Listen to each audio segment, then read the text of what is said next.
Hello everyone, this is Simon Ward of the triathloncoach.com and I'm your official Outlaw coach for 2015, and if you've been paying attention you should know that there are just over 5 weeks to go. It's the pointy end of your training and some of you might be panicking because you haven't done enough, or at least you think you haven't done enough. So I'm going to put your mind at rest. I'm going to give you a little pointer or two on some of the things you might want to think about in the next few weeks to make sure you arrive on race day in great shape. So it's on the board behind me, let's go. Firstly, let's take it in order of the 3 events. So with the swim, it's an open water swim of course, so I suggest you do get some practice, but don't overdo the open water stuff. A lot of people spend all of their time swimming in open water in the summer and you will lose your fitness if you do this. By far the best recommendation is to have maybe 1 session a week in the water, have a structured session when you go down. Learn about your open water skills. So even though the Outlaw course is really easy, you just swim at one side, turn right and across the other side and back down. You know, if you tend to zigzag, then you will swim a bit further than you should. So some navigation skills, get used to swimming around other people, and maybe some pacing. But I'd spend most of your time in the pool. I would change those 100 and 200 reps into longer reps, which might mean swimming on your own. You know, you want to be doing 400s and 800s. Work out what pace you can swim at comfortably for 3.8k and then pace yourself and learn what that feels like, because amongst all those people it's going to be a bit different. And you may even want to try swimming at a fast 200 or 300 metres at the beginning of your session and then settling into a rhythm to simulate what the race is going to be like.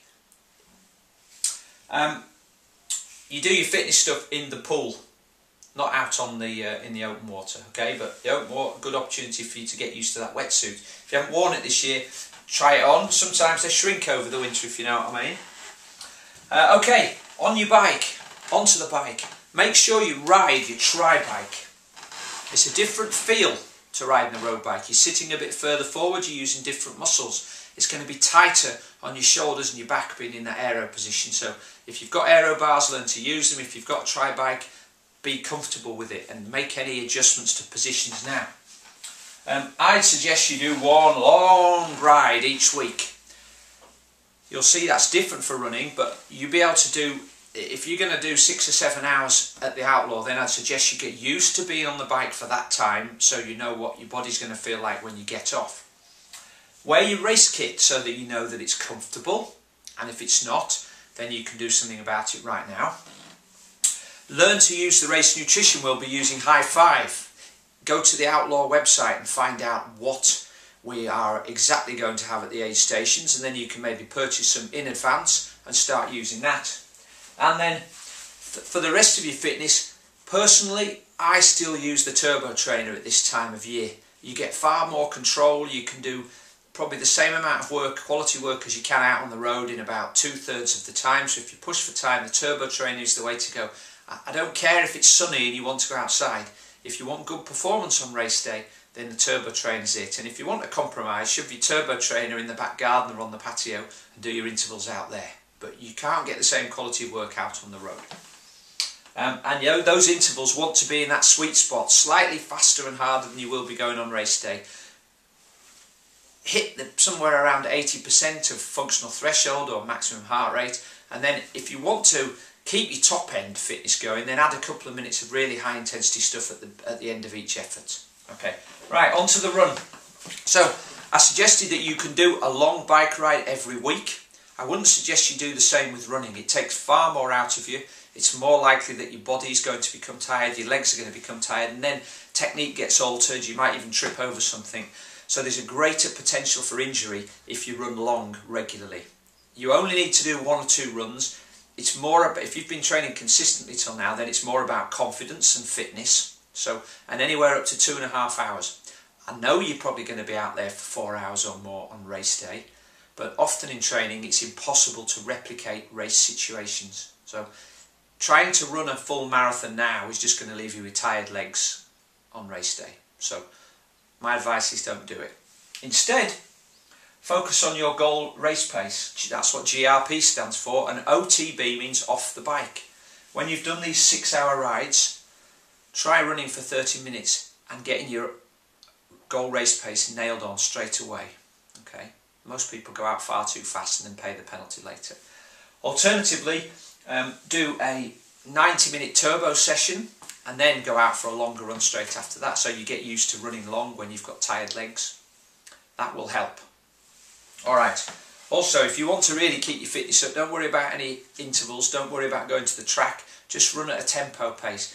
Somewhere between half marathon and 10k pace will be fine. Far faster than you're going to run on race day, but enough to give you a good fitness level with a shorter duration of session. Okay, maybe just an hour at that level.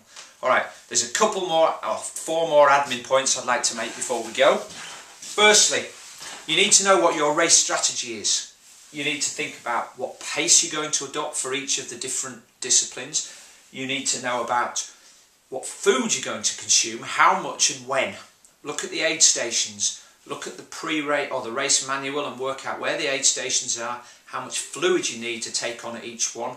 I see people each year coming with 4 water bottles on their bike, and it's completely unnecessary because we'll keep you stocked up with fluid and water. And think about your mental strategy. I'd predict that some of you are going to have a tough time at least once on race day, so you need to have a strategy for coping with that and dealing with it. Okay? There aren't many people that have a mind of a robot. There'll be all sorts of voices in your head, and working it out now and then putting yourself in a position where you can use that in training will really help. Finally, practice your aid station technique. Year after year I see people coming into aid stations far too fast. They're not prepared to ditch the water bottle they've got, and they're not slowing down enough to take the water bottle from the volunteer. They're not going to run alongside you, and they're not like the professional cycling soigneurs that can hand stuff out. They're going to stand there with a water bottle and an open palm, and it's up to you to slow down to take it. So it's worth practicing that on a quiet road with a friend or a family member. And finally, stay healthy. You've got 5 weeks. Do whatever it takes to stay healthy and uninjured, because often if you get injured in this last few weeks, then that's when panic sets in. It doesn't need to, but most people panic when they're injured. Okay, so do everything you can. Back off if necessary off the training. Take a day off if your legs are hurting or if your shoulder's hurting. Go and see a physio straight away.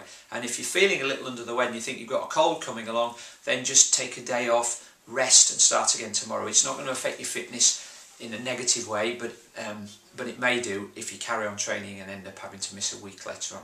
Okay, so that's all for now. 5 weeks to go. I'll see you there on race day, and I will have more updates between now and the event. Take care. Bye for now.